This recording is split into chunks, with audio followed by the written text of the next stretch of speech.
En même temps, je veux dire, si on n'avait qu'une queue, je vois pas pourquoi on la coupe non plus. Même si c'est pour de l'esthétisme, c'est dommage, parce que la bête, elle est telle qu'elle est. Enfin... Ah oui, mais alors, il y a de bonnes raisons.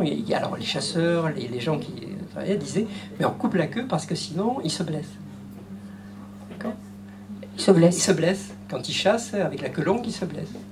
Et il y a des Allemands qui ont fait une étude honnête là-dessus et qui ont montré que finalement, c'était vrai. Ah bon ? C'est-à-dire que les chiens qui n'en coupaient pas la queue, ils se blessent plus. Ils se blessent plus, eh oui. Bon. Donc voilà, après ça peut... Si c'était pour le bien de l'animal, on comprend, mais c'est vrai que ça laisse perplexe. Mais maintenant, c'est interdit. En tout cas, ça parle toujours d'une représentation de l'autre. Alors sinon, il y a un moment où vous nous parlez, nous c'est intéressant parce qu'en philosophie, ça c'est quelque chose qu'on traite beaucoup, la question du chien qui est en laisse mais sans collier.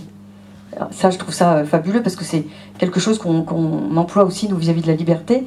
Et c'est drôle parce que la théorie est la même finalement par rapport à ce que vous définissez vous au regard d'années de pratique cette observation de l'animal et de son comportement, sans parler de tout ce que vous avez fait d'autre. Mais ce qui est extraordinaire, c'est qu'il y a une théorie de l'attachement et du détachement, toujours chez les stoïques, ils ont de drôles d'idées, et qui explique que justement, si on veut garder, alors je m'excuse pour la comparaison, mais un homme près de soi, il faut pratiquer les espèces de colliers pour chiens.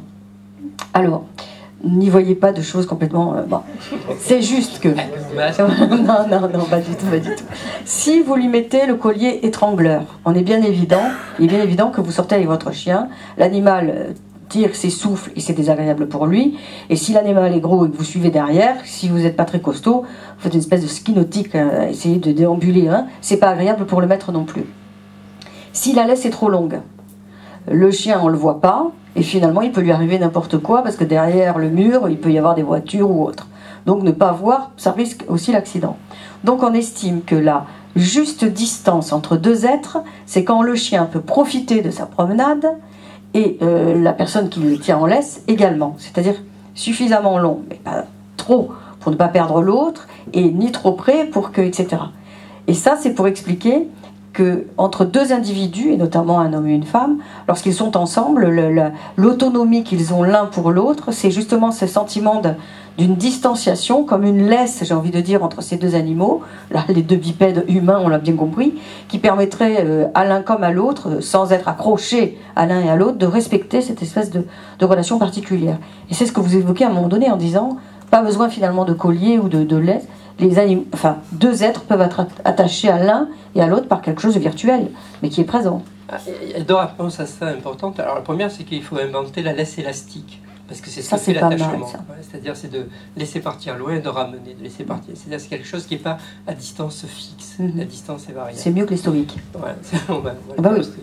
Et la deuxième chose, c'est qu'effectivement, alors là, il y a des philosophes de l'animal qui posent la question du consentement de l'animal à la relation. Alors en fait, c'est pas tout à fait ça. Florence Purga, notamment, à un moment dit les cochons pourraient nous servir pour les xénogreffes, vous savez, parce qu'en fait, entre le cochon et l'homme, il y a beaucoup de différence sur le plan génétique. J'avais pensé aux deux. Les cochons pourraient nous servir pour les xénogreffes, et puis on mange beaucoup d'animaux. Est-ce que l'animal, et elle écrit, tout cela manque terriblement d'une éthique du consentement. Effectivement, on n'a jamais vu ni de vache, ni de cochon dire qu'il était d'accord pour être mangé ou pour donner ses organes. Et quand on lit ça, moi je me souviens à l'époque, ça m'avait choqué et je m'étais dit, mais est-ce qu'on demande aux animaux de compagnie s'ils sont d'accord pour être de compagnie? Oui, surtout quand ils ont des maîtres imbuvables. Je pense au père Malebranche, qui était un religieux et un philosophe qui battait son chien, mais méchamment. Donc, ça peut être philosophe et être méchant. La protection animale savent qu'ils voient des choses. Et donc je me dis, quelle question on pourrait poser? Est-ce qu'il y a un animal qui nous répond là-dessus, sur le fait sur le consentement, sur le fait de vouloir être là? Le chat, parce que le chat est indépendant, il peut s'en aller, lui. Voilà. Et on a des chats qui s'en vont. Voler ma réponse. Plusieurs jours. je ne l'ai pas dit, Non, bien sûr, mais c'est ça. Hein. Celui de nos animaux domestiques qui montre qu'il y a un vrai plaisir à être avec nous, c'est le chat. Hein. Tous ceux qui ont des... Alors, il y a des chats qui n'ont pas la possibilité de sortir. Mais tous ceux qui ont des chats qui ont la possibilité et l'autorisation de sortir se rendent compte que, on pourrait penser parfois qu'ils reviennent strictement parce qu'ils savent qu'un aérofixe va tomber de la nourriture. Mais encore, si vous les regardez, vous savez bien qu'il n'y a pas que ça. Qu'il y a aussi le moment précis où ils vont venir pour le contact, où il va y avoir le moment précieux où si vous êtes au bon endroit à la bonne heure, elle va sauter sur vos genoux et elle va ronronner pendant 10 minutes et que voilà, c'est ce moment-là, pour elle c'est important et pour vous c'est important. Donc les chats, parce que l'animal est là, il n'est pas là pour se nourrir. À ça, voilà, et ils sont de façon là totalement volontaire, en pleine délibération de leur part. Oui, c'est ça, oui. Et donc voilà. Et les chiens, bon, on pourrait dire aussi qu'il y a beaucoup de chiens qui ont l'occasion de s'échapper et qui reviennent très volontiers. Alors une question un peu à côté, des animaux qui boudent, parce qu'on en a quand même des animaux qui boudent, des exemples. C'est compliqué. C'est compliqué de vous répondre, c'est-à-dire est-ce que ce sont les gens qui ont l'impression que l'animal boude ou est-ce que l'animal fait vraiment la gueule, boude vraiment. Difficile, hein. Alors souvent les gens ils disent ouais, mais quand je suis parti 3 jours par exemple, il ne vient pas me dire bonjour comme il fait d'habitude. C'est-à-dire que chaque fois qu'on rompt le rituel, et notamment l'attachement, ça a besoin de rituels précis où on sait où on va se retrouver. Il y a des animaux, effectivement, quand ils n'ont pas eu le rituel quotidien, ils sont un peu désemparés. Donc ça peut donner cette impression que l'animal s'est vengé de leur départ, et donc eux, ils se vengent de ce qu'il a fait, lui on colle. Et là, ils l'aggravent, hein, c'est-à-dire ils aggravent son état anxieux. Nous, on pense qu'en fait, à ce moment-là, il était en pleine panique, en pleine déséquilibre émotionnel, parce que l'être d'attachement n'était pas là. Il l'a cherché. En le cherchant, il a détruit ce qui passait à sa portée, souvent des objets qui appartiennent à l'être d'attachement. Et donc, être sanctionné pour ça, c'est quand même un peu dur. D'accord? Donc, cette idée de vengeance, parce que pour se venger, il faut avoir une capacité de double abstraction. Oui, déjà préméditer son... Et voilà, avoir une idée de ce que pense l'autre, et avoir des idées déjà, avoir l'idée de ce que pense l'autre, et avoir l'idée que quand on va, par exemple, je vais déchirer ce livre, ça va lui faire beaucoup de peine quand tu vas revenir. Et à moi aussi. Et à moi aussi, c'est le vôtre. D'accord, donc il faut avoir vraiment une projection de la pensée de l'autre qui paraît, là je leur prête beaucoup de choses, mais là qui paraît un petit peu difficile au petit cortex préfrontal. Je dis ça pour mon ami Philippe Raymondet, qui est là et qui nous rappelle régulièrement que les humains ont 30% de cortex préfrontal et les chiennes 3%. Si on prend cette définition-là plus étroite, la plus directe, alors là le chien est évidemment jaloux.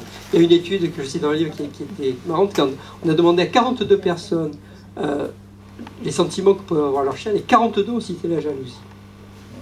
C'est 42. Et quand on a leur demandé de décrire, les 42 ont décrit des situations comme ça.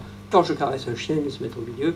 Si je parle à quelqu'un, il vient se mettre au milieu. Si je sais qu'il me gratte avec la patte, enfin, des situations où le chien s'interpose pour récupérer l'attention particulière. Alors le chien, c'est un animal social. Donc nous, on sait que là-dessous, il peut y avoir aussi des questions de relations hiérarchiques, en tout cas de savoir qui est. Mais il y a aussi le fait de mettre en danger la relation privilégiée, et ça, on peut l'appeler jalousie. Donc cette jalousie-là, je crois qu'il faut l'accorder à l'animal. Sans parler des singes, ou alors là, avec un cortex préfrontal beaucoup plus élaboré, les singes sont parfaitement capables de jalousie. Là, sans doute... ils sont méchants, non? Je cite, parce que je le trouve très mignon... je ne sais pas Coco, mais je ne sais plus son nom en tête, mais l'autre dont il est jaloux s'appelle Mike.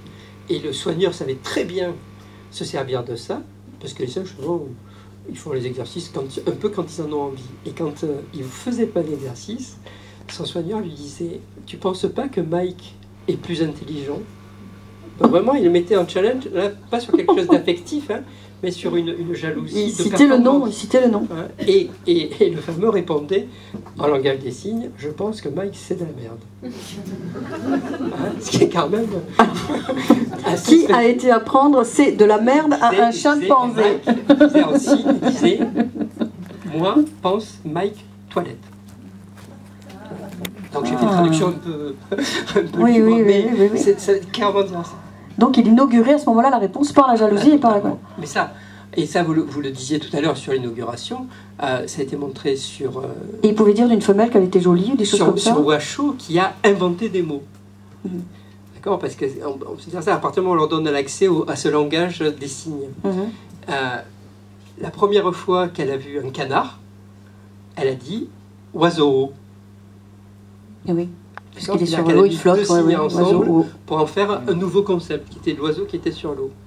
Elle a nommé des fruits comme ça, avec une couleur et une forme qu'elle connaissait. Elle disait pomme et la couleur orange. Alors pour nous, c'est la même chose, mais d'accord. Et parce qu'elle a eu une orange. Oui, elle essayait d'élaborer pour approcher une. Ça, c'est intéressant par contre. Donc, elle faisait ça, c'est du domaine de l'inauguration. Et encore plus intéressant, alors que les chimpanzés mordent quand ils sont en colère, très fort, elle ne mordait plus les gardes nerfs, elle les injuriait. De la réponse chez Vinciane Després, qui est aussi une philosophe éthologue qui s'occupe de l'animal, et qui dans...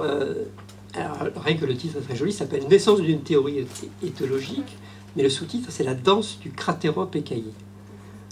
Ce qui est déjà, sur le coup, je sais que c'était une plaisanterie, mais non, le cratérope écaillé, c'est un petit oiseau. C'est un oiseau, j'allais dire, oui. C'est un petit oiseau qui danse le matin. Et donc, ça va vous intéresser parce que, en fait, ça parle de la représentation qu'ont les gens. Parce que Vincent Després, qui est éthologue, va voir deux éthologues, un Américain et un Israélien, qui regardent ces oiseaux, qui ont un rituel très particulier le matin, à l'heure où ils sont le plus vulnérables, c'est-à-dire vraiment c'est le lever du jour, c'est l'heure où ça chasse, par ailleurs. Ils se baignent, et ils sortent, et ils se mettent en rang, et ils dansent. Ah, ça me rappelle quelques individus, moi. Zalavi, l'Israélien, dit « il danse ». Alors, si on décrit, ils sautent les uns à côté des autres, puis celui qui est à l'extrémité saute et vient se mettre au milieu, et celui-là saute comme ça, enfin, une espèce de ballet comme ça, d'accord ? C'est génial, donc, l'éthologue américain dit « c'est un mécanisme de survie, ceux qui sont au bord essayent de se mettre au milieu pour se faire protéger des autres ». Oui. Mais en n'arrivant pas à expliquer pourquoi ils font ça à ce moment-là, etc. Et Zalavi, qui est l'éthologue israélien, dit c'est un moment inutile, c'est un moment qui ne sert à rien, où on se met en danger pour faire du beau. Peut-être. Pour faire du beau, et faire du beau de façon inutile à un moment dangereux, ça soude le groupe.